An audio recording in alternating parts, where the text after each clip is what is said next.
അസ്സാമു അലൈക്കും. Welcome to my channel problems and solution. Video മറ്റുള്ളവരിലേക്ക് share ചെയ്യുക.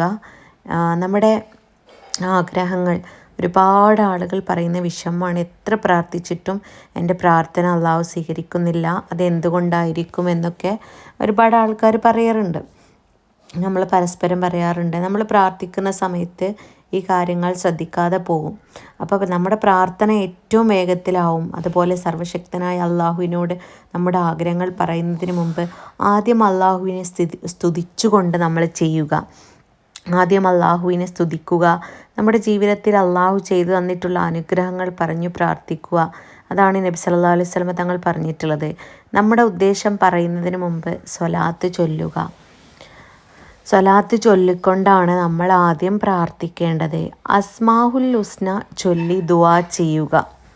അസ്മാഉൽ ഹുസ്ന ചൊല്ലിയിട്ട് ദുആ ചെയ്യുക നമുക്കെല്ലാവർക്കും അറിയാവുന്നതാണ്.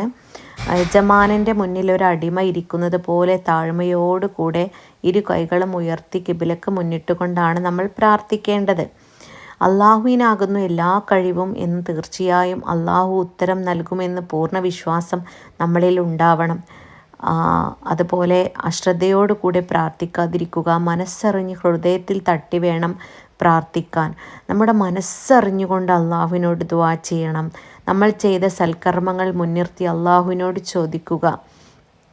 എന്നാൽ റബ്ബ് എന്തായാലും ദുആ സ്വീകരിക്കുന്നതാണെന്ന് നമുക്കറിയാം. നിൻ്റെ ജീവിതത്തിൽ നീ ചെയ്ത നല്ല കാര്യങ്ങൾ എടുത്തു പറഞ്ഞ് ദുആ ചെയ്യുക. നമ്മുടെ ജീവിതത്തിൽ നാം ഒരുപാട് നല്ല കാര്യങ്ങൾ ചെയ്തിട്ടുണ്ടാകും. അതൊക്കെ എടുത്തുകൊണ്ട് നമ്മൾ ദുആ ചെയ്യുക എന്നാണ് നബി തങ്ങൾ പറഞ്ഞിട്ടുള്ളത്. അത് പ്രത്യേകം ശ്രദ്ധിക്കുമല്ലോ എല്ലാവരും.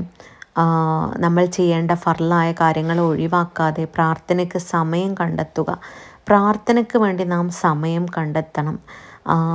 നിൻ്റെ കാര്യങ്ങൾ പറയുന്നതിന് മുമ്പേ നീ മറ്റുള്ളവർക്ക് വേണ്ടി പ്രാർത്ഥിക്കണമെന്നാണ് നബി തങ്ങൾ പറഞ്ഞിട്ടുള്ളത്. നമ്മളെ കാര്യം പറഞ്ഞു പോവും, സ്വന്തം കാര്യം സിന്ദാബാന്ന്. അതല്ല, ഒരു മനുഷ്യന് നീ എതിരായി ദുആ ചെയ്താൽ നീ ചോദിച്ചത് അള്ളാഹു നിനക്ക് നൽകില്ലെന്ന് നബി തങ്ങൾ പറഞ്ഞിട്ടുണ്ട്. നമ്മൾ ഒരാൾക്ക് എതിരായിട്ട് ദുആ ചെയ്യാൻ പാടില്ല. നമ്മുടെ പ്രാർത്ഥനയ്ക്ക് നമ്മൾ സ്വയം ആമീൻ എന്ന് പറയുക. ആമീൻ എന്നാൽ സ്വീകരിക്കണേ എന്നാണ്. ഇൻഷാ അല്ലാഹ് ഈ പറഞ്ഞതുപോലെ ചെയ്യുക. ഹറാമായ ഭക്ഷണം കഴിക്കാതിരിക്കുക. ഹറാമായ കാര്യങ്ങൾ ചെയ്യാതിരിക്കുക. എന്നാൽ അള്ളാഹു നമ്മുടെ പ്രാർത്ഥന പെട്ടെന്ന് സ്വീകരിക്കുന്നതാണ്. അഹങ്കാരമില്ലാത്തവരാകുക. അഹങ്കാരികളുടെ പ്രാർത്ഥന ഒരിക്കലും അള്ളാഹു സ്വീകരിക്കുന്നതല്ല. നമ്മുടെ പ്രാർത്ഥനയ്ക്ക് ധൃതി കാണിക്കാതിരിക്കുക. നല്ല ആത്മാർത്ഥതയോടെ ഭയഭക്തിയോടെ ചെയ്യുക. അള്ളാഹുവിനെ കുറ്റപ്പെടുത്താതിരിക്കുക. എൻ്റെത് അള്ളാഹു സ്വീകരിക്കുന്നില്ലല്ലോ എന്നൊക്കെ പറഞ്ഞ് കുറ്റപ്പെടുത്താതിരിക്കുക. നമ്മുടെ ദുആ ഹംദും സലാത്തും കൊണ്ട് അവസാനിപ്പിക്കുക. അത് പ്രത്യേകം ശ്രദ്ധിക്കുക. നമ്മുടെ ഉദ്ദേശങ്ങൾ പറയുമ്പോൾ ഈ കാര്യങ്ങളെല്ലാം എത്ര പേര് ശ്രദ്ധിക്കാറുണ്ടെന്ന് ആലോചിച്ച് നോക്കൂ. ഇതോടുകൂടി ഒരാളുടെ പ്രാർത്ഥന പോലും അള്ളാഹു ഒഴിവാക്കില്ല, വെറുതെ ആകില്ല. അതുകൊണ്ട് ഈ പറഞ്ഞ കാര്യങ്ങൾ മുൻനിർത്തിക്കൊണ്ട് ഇനി പ്രാർത്ഥിച്ചു നോക്കുക. 3 തരത്തിലാണ് അള്ളാഹു നമുക്ക് ഉത്തരം നൽകുന്നത്. 1, നമ്മൾ എന്താണോ ചോദിച്ചത് അത് തന്നെ നൽകും.